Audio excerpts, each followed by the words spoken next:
So when it comes to the end of the garden season, I think denial is the most powerful force in the universe. I do not like putting the garden to bed for the wintertime. And because of that, I have actually narrowed it down to only 5 absolutely critical things that I need to do to get ready for winter, and I'm going to show you what they are. I try not to make the end of garden season too complicated. I'll put away my fountain, I'll store all my fragile pots, I'll take the stem cuttings to grow plants in the winter, and I'll make sure I plant all the seedlings that I started this season. I've protected my vertical gardens from the squirrels, and my most important task is to gather up the treasure that I have in the garden so that I can make it until the spring. For me, there's often a sadness that comes when the shorter days of winter starts approaching, and I start to procrastinate. I think even for the most ardent gardeners, this transition from the lush days of summer to the slower pace of winter can sometimes bring a sense of sadness. I like to soak up all the beauty that autumn has to offer, but last year I was reminded that sometimes winter arrives early. We actually had our first snow before the leaves were done falling from the trees. So I know to combat the winter blues, I need to act now. And I'm going to share the things that I do. The most important task I have to prepare for winter is to get the fountain ready and put away. The timing of this activity, though, is where I struggle, because I love to have that fountain and the sound of water.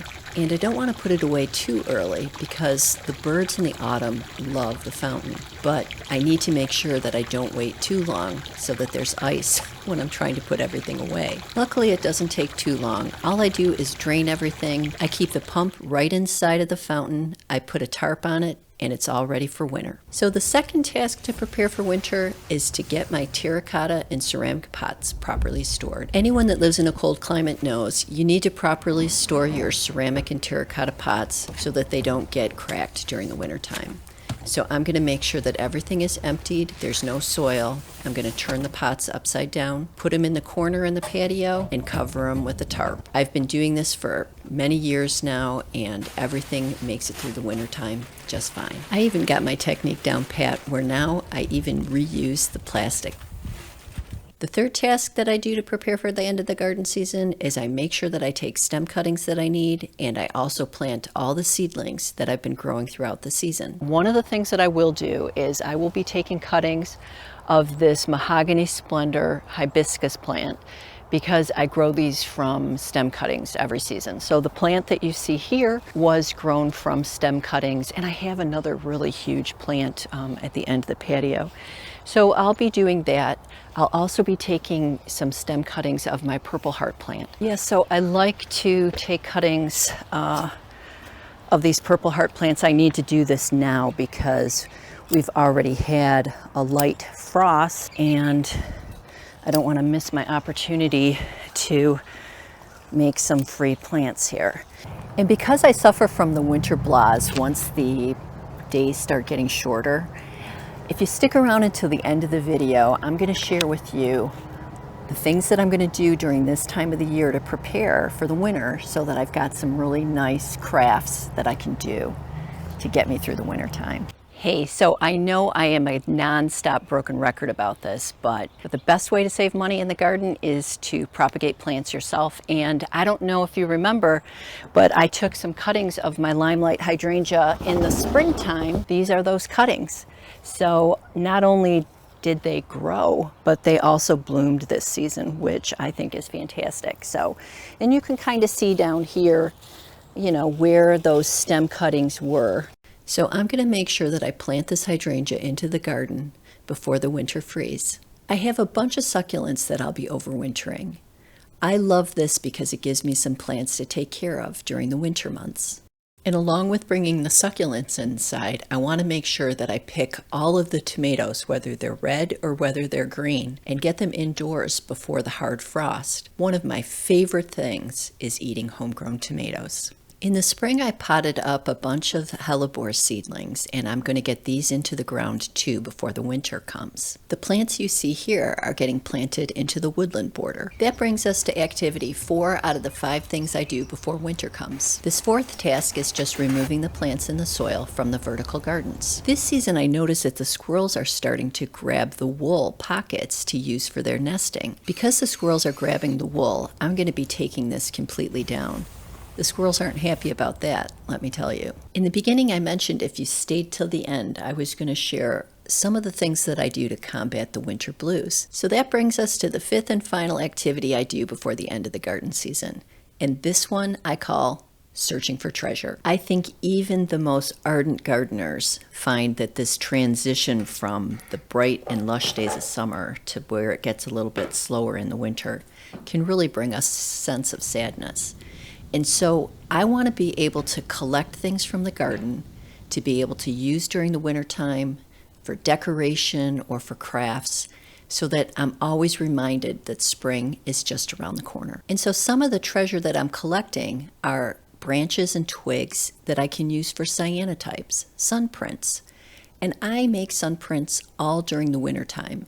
Whenever it's sunny outside, I take that chance to force myself to go out and just enjoy the sunshine. You can buy the paper from Blick Art Supplies, and I'll be sure to leave a link in the description below, and just look at the beautiful prints you can make. I love the idea of bringing the outdoors indoors, and this season I made sure that I took the time to dry some of my marigolds in silica sand so that I could use them to make a wreath. And I made the most stunning wreath for the mantle, and you can see it here. Because they're dried in silica sand, the marigolds are holding their color, and they make the perfect autumn decor. So I want to be sure to appreciate all the season has to offer with the leaves and the dried flowers and everything you can bring inside. Another favorite autumn activity, actually it's an activity I do all season long, is I love to cut branches and make words out of them. I like to take pictures of the words and put them around my house or use them as screensavers. And they're words that mean something to me: hope and love and dream. And these are words that you can look at and just get you through the season and think of positive things. And I think we can all use that. I wanted to share this great book, and I will leave a link to this book in the description below. This book is fantastic. It's got all kinds of ideas on things that you can do with different things that you find out in nature or out in your backyard. And it's a great way to look at the season in a different light. I actually did a 100-day project where I tried to find things in the garden and create different pictures with them. And you can see some of those photographs here. I used the leaves that I found in the garden and made circles or different gradients of colors. You can use the twigs in your hydrangea flowers to make different patterns. You can use an embroidery hoop to put things in a circle. And I love using moss and arborvitae, and that's how I created this sacred heart. This makes the perfect note card. So I think it's important before the end of the season, before the frost takes our flowers, that we just go out into the garden like I'm doing here and collect the flowers that we love. I love these Japanese anemones, and what I'm doing here is I'm just trying to collect several of the little blooms so that I can dry them in silica sand and have them as a little bouquet in my art room as a reminder of the summertime. I've had great luck drying Japanese anemones in silica sand. You have to take a little bit of care to make sure that you don't crush the flowers when you're putting the sand on top of the flowers to dry them out. I typically leave the flowers in the sand for about a week. Just look at how great these look when they're done. This is the perfect reminder of the end of the garden season. This season of autumn as we move into winter isn't always an easy season for me. I think it's mostly because the days are getting shorter. And I know I'm going to miss being in my garden. Our gardens can offer us rest from a crazy world, a world that sometimes seems to get crazier with every passing day. But remember that the garden's wisdom extends well beyond the blooms of spring and the beauty of summer. Winter presents us with a unique opportunity to rest. This season that we find ourselves in now always reminds me of Ecclesiastes 1:9. What has been will be again, and what has been done will be done again.